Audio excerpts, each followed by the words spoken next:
If there's one thing I want you to take away from this video, it's to get an idea of the difference between teaching and peer learning. So in short, teaching in the traditional education sense looks at a model understood by Paulo Freire, a Brazilian sociologist, and he looked at the traditional education model whereby students were seen as empty vessels without the agency to basically have the capacity to teach others, so they were just meant to absorb information and regurgitate it back. However, in the peer learning model, it acknowledges the duality of students being not only students, but also teachers.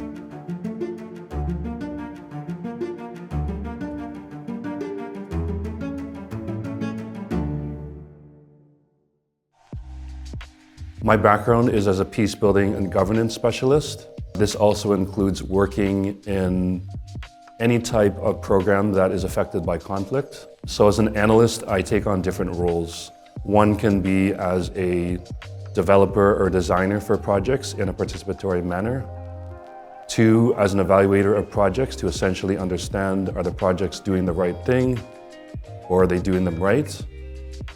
Three, I'm also a peer learning specialist, focusing on facilitating the learning of lived experiences. And four, I also have a background in arts and social justice around photography and poetry. My inspiration becoming a humanitarian and social impact professional started from a young age where I was only allowed to watch the news and would often see images of war and conflict. I was also inspired by my mother's work as a newcomer services facilitator and English as a second language instructor, hearing some of the experiences of our students coming to Canada. And thirdly, as an immigration officer for the Canada Border Services Agency, I worked with refugee claimants and understood some of the challenges that they faced and knew that I definitely wanted to do more abroad. One of my biggest takeaways from studying at Humber was the relevance of the learning content to what we actually do in the real world. So for example, writing proposals, drafting operational implementation plans, and conducting evaluations to find out how well projects are doing. Very similar to the actual process of work that happens when you work for a non-governmental organization, for example. From university, I understood the theory of a lot of the work for international project management, but where Humber came in very strong was the ability to gain the practical skills, essentially having the toolbox to go with the knowledge, theories, and different approaches, and most importantly, a familiarity from the moment I stepped into the workplace. For someone pursuing humanitarian and international development, some of the careers that could await you include project officers, where you work on proposals, evaluating projects, as well as reporting. This could also include operational roles such as logistics.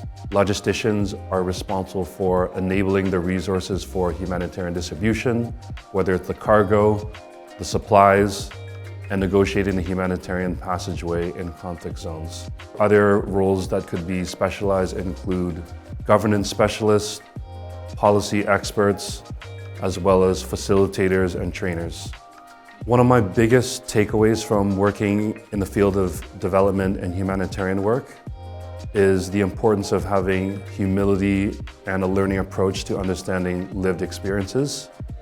So even if we become very high-level directors or managers, we're always learning from others who are greater experts than us. This could be someone who is a nutritionist, who's an animal welfare specialist, or a political analyst. When we go to another country, we have to remember that we are not the experts. We're maybe facilitators of the experts that have all the knowledge, all the skills, and all the connections. So it's important to make sure that you do not have an instructive tone. Learn a lot, ask a lot of questions, try and piece things together with the different learnings that you've established, and make sure that you build genuine connections which are based off of your curiosity and your willingness to support. Right now, a typical workday for me looks at balancing multiple competing priorities as a data analyst and also as a researcher. I also work with different time zones, whether it's a time zone of Lebanon or whether it's Philippines or whether it's Sudan or Canada. The one constant is flexibility and also often the unknown, knowing that things can come up which are urgent, or sometimes donors or partners want some information that is very time sensitive to make a decision. And so what's requested today is very likely or possible to change tomorrow. What keeps me inspired is creating better conditions and being an enabler for a better life for a lot of people.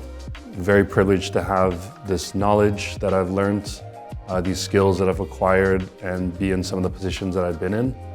I feel that as long as I'm here on this earth, I need to make the best use of my ability to enable social impact, share as much with others who are going to be the future of this field, and just also sleep at night knowing that we're doing our very best to create a more just, equitable, and less conflict-prone world. One of my biggest pieces of advice for working in this field would be to constantly learn and reflect on the type of work that you enjoy, but also why it is that you enjoy it. There's so many different sectors, so many different roles, and you have to find out what it is that you don't like in order to find out what you do like. And starting off your career as a generalist is not a bad thing, because when you want to become an expert in a few different areas, you'll have driven the car on the roads which you don't want to cross anymore. And with that, you build the confidence in taking intentional assignments in your fields. The most important thing to have in this field is a decolonial and empathetic mindset. This is important because having a decolonial mindset will consider the mindfulness of everything you're doing. What is the impact of my being here? And this goes in the aspect of the do no harm principles, which looks at the ethical and moral and physical impact of our work and what are the resulting nature from our presence or our processes. I think one of the biggest misconceptions about our line of work is how complicated it is, or that it needs to be complicated. So truly effective work is quite inclusive. So even if you are a specialist, whether you're a hydrologist, whether you're a data analyst, or whether you are a peace builder, the importance of working in an inclusive language, and that means the language of the people that you're working with, the dialect. It also means avoiding the use of unnecessary jargon, which our field loves to create acronyms and various terms that are constantly changing. That's not really important, and in fact, it alienates people from being involved in integrated decision making.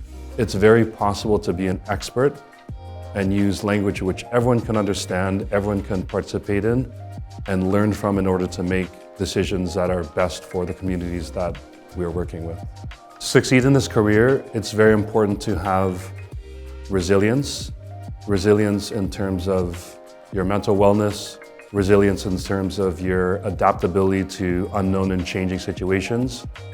Also your resilience in terms of knowing that conditions beyond your control can change the needs and priorities of this industry.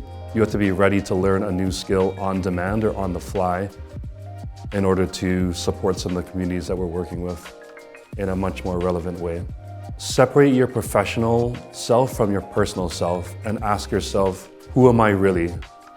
And by that I mean, in what way do I talk to others? What type of language do I use? Am I inclusive? Am I collaborative? Or am I instructive? What are some of the learnings that I have gathered over this lifetime that may be incorrect or may be factually different from the lived experience of others? And if I need to change these things, how can I change them in my personal life or at home first?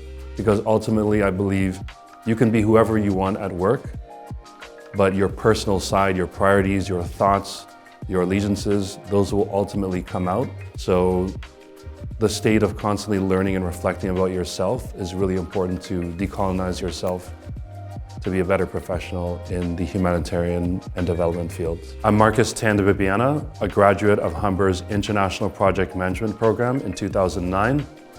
I'm a humanitarian and social impact analyst. Thanks for listening today.